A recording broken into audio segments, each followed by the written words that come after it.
Hi guys, welcome back to my channel. In today's video, we're going to be reacting to some unsolved mysteries caught on camera. I think we're about to get freaked out. Jackie Sutton. In late October 2015, seasoned British journalist Jackie Sutton arrived at a Turkish airport to catch her connecting flight to Iraq, where she'd been working with the free speech organization IWPR. Hours later, she was found dead in an airport restroom. What do you mean she was found dead in an airport restroom? This is inside of an airport, a very high security place. Did somebody follow her in there? Did she take drugs? Did she get poisoned? This is kind of freaky. Like, I know this is unsolved. Oh my god, this is unsolved, so they don't actually know what happened to her. Okay, I thought we were going to find out what happened in the end, but we're actually not going to find out. Reportedly, Jackie Sutton had committed suicide, hanging herself using one of her own shoelaces. Now here's where things get even stranger. Earlier reports by the Turkish media stated that Jackie Sutton had become very upset after missing her flight to Iraq because she couldn't afford to purchase a new ticket. However, later reports revealed that Sutton could have easily paid for a new ticket. She was found carrying over 2,000 euros and 2 credit cards. So why wasn't she able to buy another flight? Do you reckon somebody tipped her off or like texted her something saying if you land here you're basically gonna get arrested? That's quite sad, isn't it? Like,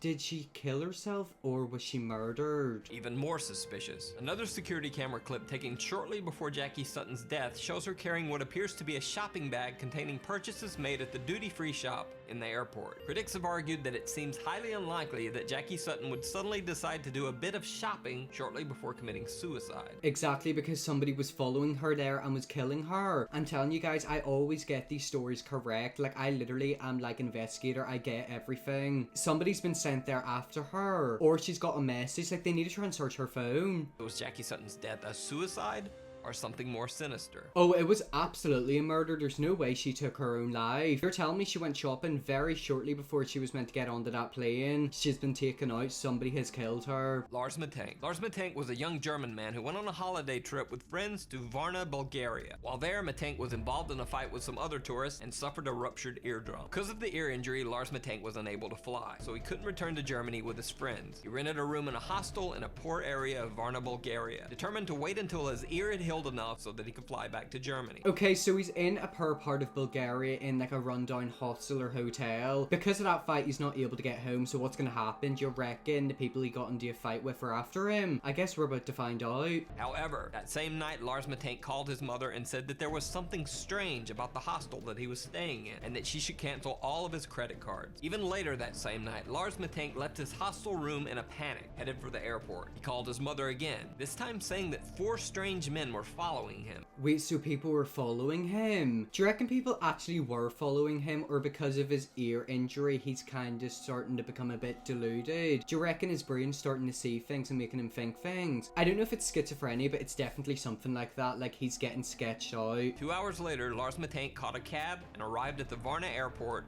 in the early morning hours. On airport security cameras, Lars can be seen entering the airport with his luggage. Okay, so he's entered the airport. What's gonna happen? I think I've seen this before. If I am correct, he goes running out, and that's so freaky. Like, it's genuinely terrifying. It makes your heart drop. But minutes later, he is seen running from the airport in a panic, leaving his luggage behind. Eyewitnesses say that Lars Matank ran to a barbed wire fence that surrounds the airport, climbed over the fence, and then disappeared into some nearby woods. So he literally ran out of the airport and into nearby woods. Hello, why was he running? Did they not have more CCTV? Surely airports should have camera in every single place possible. Imagine if he had a bomb in his bag and he ran out and it blew up and killed a load of people. Like, they need to be very careful if something like that happens to like evacuate the airport or try to chase after him. To this day, Lars Matank has never been found. His family asked that anyone with any info as to his current location contact them via their website or Facebook page. He went missing in 2014, so he's nearly been missing for 10 years. He was never seen again. Did he run into a forest and just completely disappear? Surely they should do a search of the forest to see if there's a body there. Have they done that? I really hope they have. What I think has happened is that he's got obviously an ear injury, and because of that something's happened to his brain where he sees and hears things. I feel like that one's gonna have a sad story where he's never gonna be found again. Brian Schaefer. One of the strangest disappearances on record is that of Brian Schaefer, an Ohio State medical student. On March 31st, 2006, Brian Schaefer decided to go out for a night on the town with some of his college friends. They met at the Ugly Tuna Saloona, an upstairs bar at Ohio State's South Campus. Please don't tell me somebody else is gonna go missing. I hate it when these these happen. I hate watching videos like this and then somebody goes missing. Like, it genuinely freaks me out. Like, imagine if someday you go missing, it would be terrifying. Brian can be seen arriving at the bar with his two friends. They're smiling and laughing as they exit the escalator to the second floor bar. Around 10 p.m., Brian called his longtime girlfriend, with whom he had planned a spring break getaway to Miami a few days later. Brian told her that he loved her and would see her soon. Brian's girlfriend said that the call was nothing out of the ordinary. Later, Brian Schaefer is seen again on security camera near the escalators, talking to two girls. He seems to say goodbye and then heads back into the bar. Brian Schaefer was never seen again. What do you mean he was never seen again? He literally went into the bar. Oh my gosh, these people are getting kidnapped. I'm telling you, like, something sketchy's going on. I don't like these videos. I get so freaked out.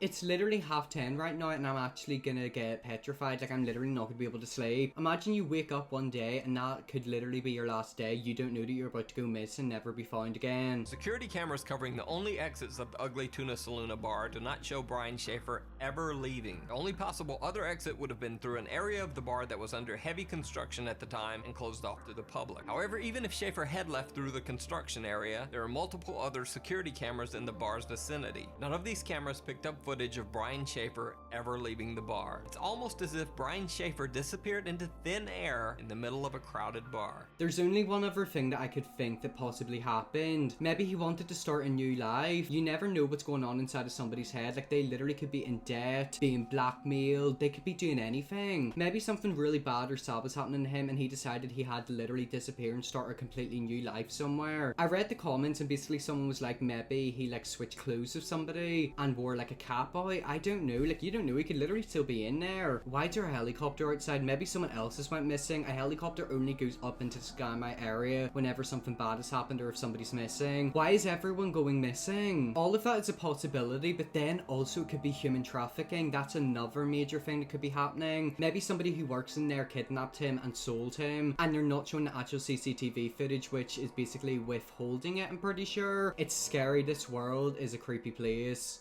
Alan Gill. On the evening of February 23rd, 2014, Alan Gill took a strange trip through Cornwall, England. Captured by surveillance cameras, Gill spent his evening wandering the streets of several different cities for hours. He was seen in Wadebridge, then traveled by bus to Truro, then on to Newquay, then back to Perranporth. No one knows why Alan Gill took this strange trip or what he was doing wandering the streets of 4 different cities all night. I already know what's gonna happen. He's gonna disappear. It happens all the time. This is actually so freaky. Like, all of these people keep disappearing. What is going on? Like, imagine this happens every single day. People go missing all the time. I think like 4,000 kids in the UK went missing last year or something like that. There's a lot of people missing. It's really freaky. Like, imagine if your face is on the next missing poster. The next morning, the dead body of Alan Gill was found washed up on the shore of Perranporth Beach. Gill was naked except for one sock and one shoe, but the story gets even stranger. That's not good. He was literally found naked with one sock and one shoe on. And also in that photo, the shoe wasn't on the foot that the sock is on. So that means he literally had to take the sock off and put the shoe back on. I'm telling you, something sketchy's went on here. Alan Gill's other sock was found wadded up inside his mouth, wrapped in the cord of a pair of earbud type headphones. Near his body was a black jacket containing a wallet with 95 British pounds, but his bank cards, credit cards, and ID were missing. However, the wallet contained a single bizarre picture: Alan Gill as a child. Even stranger, the jacket the wallet was found in was not the one that Alan Gill had been wearing on the night of his death. Initially, Alan Gill's death was thought to just be a very strange suicide. However, an autopsy revealed multiple unexplained injuries to Alan Gill's right hand, chest, and head. Police ruled the death as suspicious. Yeah, exactly. It is suspicious. I literally got chills. Oh my god. Ow. I keep doing this thing where I turn my head too quickly and something pops in the back of my head. But I was literally looking around my room because I was getting really sketched out. Like, I literally think somebody's gonna jump out and kidnap me. I genuinely think all of these people are getting stalked and like attacked. Like, nobody actually knows what happened to this man. The Jameson family. One of the most bizarre disappearances in recent history is that of the Jameson family of Eufaula, Oklahoma. Pastor Gary Brandon claims that the Jamesons told him that their home was haunted by angry spirits. Please don't tell me they've went crazy and taken their children and themselves away and ended it. Have I heard about this before? I don't think I have. I swear there's like another family somewhere that completely disappeared and their car was found like near a cliff, but their bodies were never found. And they took their dog as well, which is even more freaky. The Jamesons said that they had made contact with the spirits of a dead family in their house, and that their 6-year-old daughter Madison often talked to the ghost family's child. Jameson said that 2 of the ghosts were called Emily and Michael. So apparently they're talking to loads of ghosts and demons. That's not good. That's something you don't want. And that one of the apparitions had wings like an angel. Allegedly fearing for the safety of his family, Bobby Jameson had asked Pastor Brandon if there were quote-unquote special bullets that he could use to fight off the intruding spirits. I don't think there's such thing as special bullets. Usually you just get an exorcism. This is a long one and it's starting to really freak me out. Pastor Brandon also said that Jameson mentioned that he had obtained a quote-unquote satanic Bible in order to attempt to ward off the ghostly beings.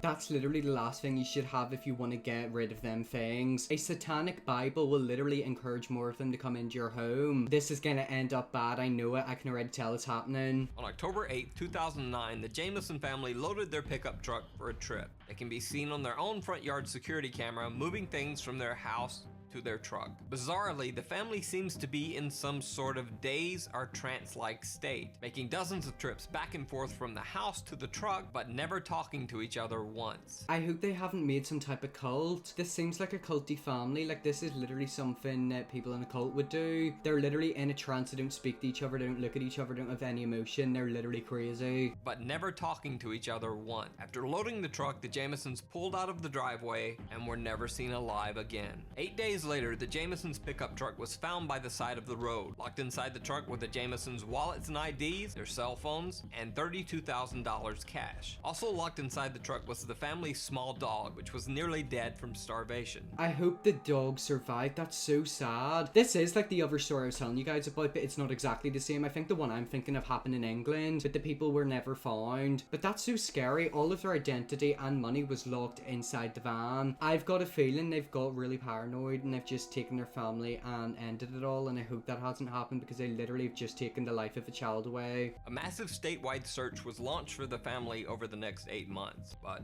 nothing was found. Multiple theories were circulated. One that Bobby and Sherilyn Jameson had been meth users and had been involved in a meth deal gone bad. This theory would also explain their trance-like state in the final video of the family. That could be a possibility, but they also had a satanic Bible, which makes me believe that they were possibly part of a cult or in a cult or made their own cult or were just crazy and evil. They've haunted themselves. However, absolutely no evidence of drug use was found when police searched the Jameson family home. 4 years after the Jameson family's disappearance, deer hunters stumbled across some skeletal remains in a remote area of the Eufaula Mountains, less than 3 miles from where the Jamesons' truck had been found. The bodies were forensically identified as the remains of the Jameson family. That's so freaky, like that's so scary. They literally aren't here anymore. Isn't it crazy that they know what happened to them? Obviously they're not here anymore, but whatever happened to them, they like witnessed it. They're the only people in this world that know what happened to them or the person who done it. Oh, it kind of makes you shiver, like I hate it. However, the bodies were so badly decomposed that no cause of death